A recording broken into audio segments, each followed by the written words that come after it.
भगवान कह रहे फिर भी ये हैं दुख के ही स्वरूप, ये दुख के ही हेतु हैं और आदि अंत वाले अर्थात अनित्य हैं। ये आज हैं, कल तुम्हारे पास नहीं होंगे। मेरे भारतवासियों, बंधुओं, भारतीयों, छोटे बड़े का भाव खत्म करो, अपने अपने में पूरे हो जाओ और इस क्रिया को, इस प्रणाली को, इन भावों को समझो।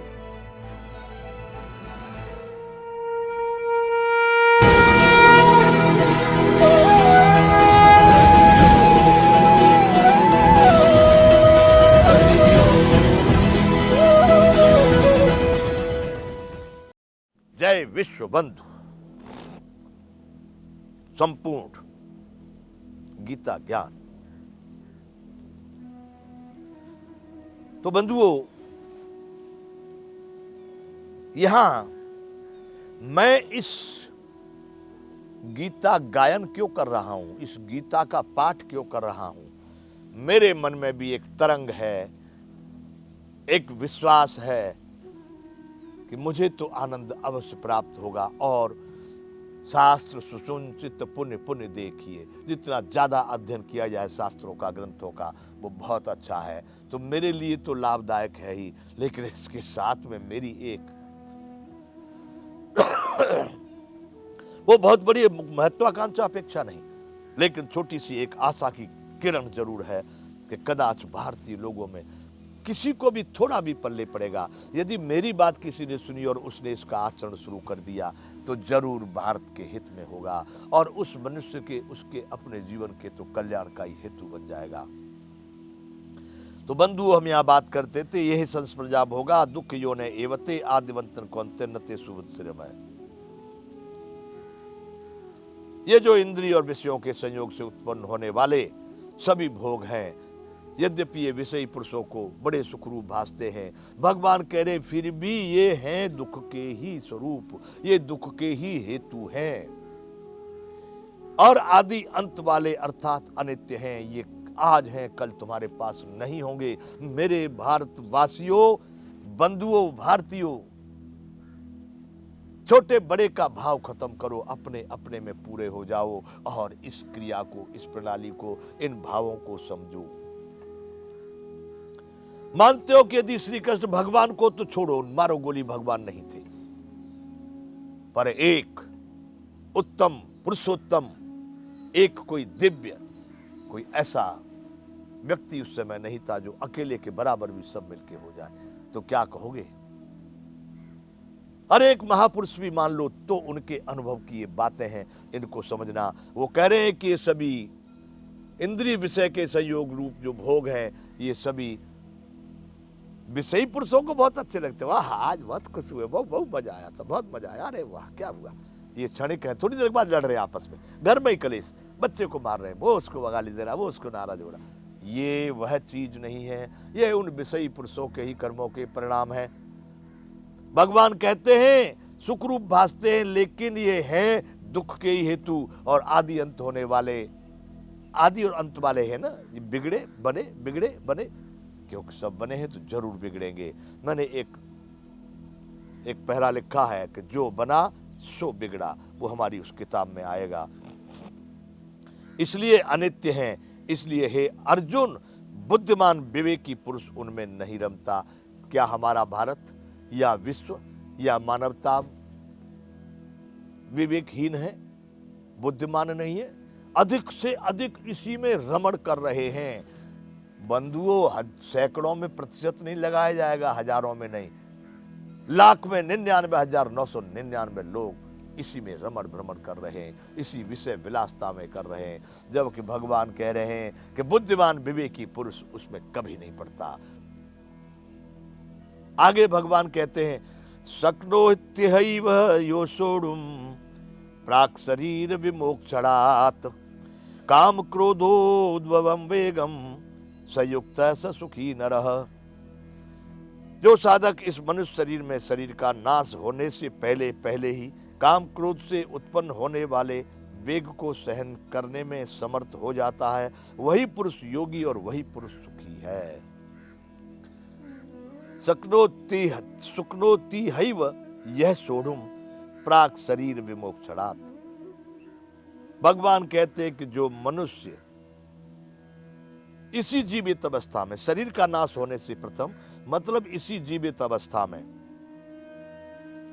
काम और क्रोध से उत्पन्न होने वाले वेग को सहन करने में समर्थ हो जाता है, मतलब काम से जो भी कुछ हलचल पैदा हुई इसका कोई असर न होवे, क्रोध आया क्रोध से भी कोई हलचल पैदा न हुई, अथवा जिसको काम और क्रोध अपनी जगह से हिला नहीं सकते। यहां दो नाम ले दिए भगवान, करें काम क्रोध। वहां तीसरे अध्याय में अर्जुन ने प्रश्न किया कि अथ केन प्रयुक्तोयम पापम चरति पुरुषः अनिच्छन्नपि वार्ष्णेय बलादिव नियोजितः। भगवान फिर किसकी प्रेरणा से न चाहता हुआ भी ये पुरुष पाप कर्मों का आचरण बलादिव फर्जियात परवसी से बेबसी से उस कार्य को करने के लिए प्रेरित होता है।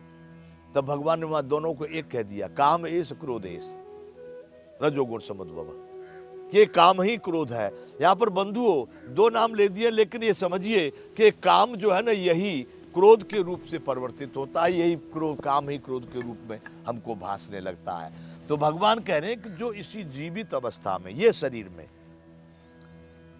कार्यरत है, शरीर श्वास से बराबर चल रही है, मन चित्त बुद्धि अहंकार सब काम कर रहे हैं, इसी स्थिति में जिसने काम और क्रोध को नियंत्रित कर लिया, इस पर विजय पाली, उसके अनुसार ही काम क्रोध काम करेंगे, बाकी काम क्रोध का असर, इनका असर हमारे पर नहीं होगा। जिस मानव ने, जिस पुरुष ने, जिस प्राणी ने इसको नियंत्रित कर लिया, उसके लिए कह रहे हैं वह पुरुष योगी है और वही सुखी है। बंधुओं साधारण सी बात है, काम और क्रोध उसका कारण ये सभी नश्वर पद पदार्थ प्रतिष्ठा इत्यादि हैं, जो अंतरात्मा में विराजमान उस परमात्मा को समझ लिया, जो उसमें समर्पित हो गया। क्रोध उसको भी दिखाई देगा, दिखेगा आपको, काम भी दिखेगा, लेकिन वह उसके वशीभूत नहीं है।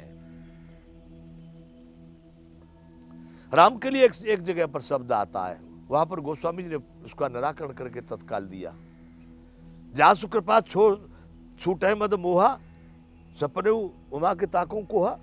जिसकी कृपा से मदमोह सब छूट जाते, उसको कहीं सपने में भी क्रोध आता है। कहाँ आया क्रोध, कहां पर यह बात की है? राम ने वह बात कही है, बाली सुग्रीव बाली को मार दिए, सुग्रीव को शासन दिलवा दिए, अब सुग्रीव भूल गया, बरसात तो पूरी निकल गई, राम जी के काम की जो वचन दिया था वो भूल गया। वहां राम जी लक्ष्मण जी से बात चर्चा कर रहे हैं कि ये तो बड़ा नालायक निकला भाई। सुग्रीव सुधि मोर बिसारी पावा राजकोष पुर नारी। राज मिल गया, कोष मिल गया, नगर मिल गया, नारी मिल गई, भूल गया हमारी बात को। बंधु इसके बीच बीच में राम जी की बात में क्यों कहना चाहता हूं कि मेरे भारत में जहां भगवान श्री कृष्ण की जितनी मान्यता या धारणा है उससे कम नहीं राम जी की भी मान्यता। राम और कृष्ण को यहां एक ही स्थान दिया जाता, लेकिन मैं राम को अपने जीवन का अभिन्न अंग मानता हूं। राम नाम से ही रोटी खा रहा हूं, राम नाम से ही मैं निकल पड़ा हूं, इसलिए मैं राम को बीच बीच में जरूर लेता हूं। आज भी लोग यहां पर कभी कोई कृष्ण राज्य की स्थापना की बात नहीं करते। बड़े बड़े महापुरुष साधु संत महात्मा या शासक या समाज सुधारक कहते हैं तो राम राज्य की कल्पना करते हैं। पूर्व में भी हमारे कुछ महापुरुष राम राज्य की कल्पना कर चुके, अभी भी कर रहे हैं। इसलिए राम को बीच में इसलिए ले लेता हूं कि राम क्रोध की जो बात आती है, क्रोध को भी वो लोग जिन्होंने क्रोध को विजय पा रखी, क्रोध को जीत रखा, उसका कहां उपयोग करना, कैसे करना, क्रोध उनके पास भी रहता है, नष्ट नहीं, मार नहीं दिया। यहां राम जी ने कहा कि जय सायक मारा मैं बाली ते सरहतों मूढ़ कहूं काली। लक्ष्मण जिस बाण से बाली को मारा था ना, उसी से कल सुग्रीव को मार दूंगा। गजब। देखिए कभी कभी लोग कहते जो बाण मार दिया वो तो चला नहीं गया। राम जी के बाण ऐसे थे। भीष्म भीम कर्ण और अर्जुन से वीर थे, लक्ष्य भेद लौटते रघुबर के तीर थे। राम जी के बाण भी अपने लक्ष्य को भेद करके वापस आ जाते थे। बंधु वही बाण उनके पास है, इसलिए वो क्रोध बता रहे हैं कि जय सायक मारा में बाली तेसर तो मुड़ को काली कल मार दूंगा।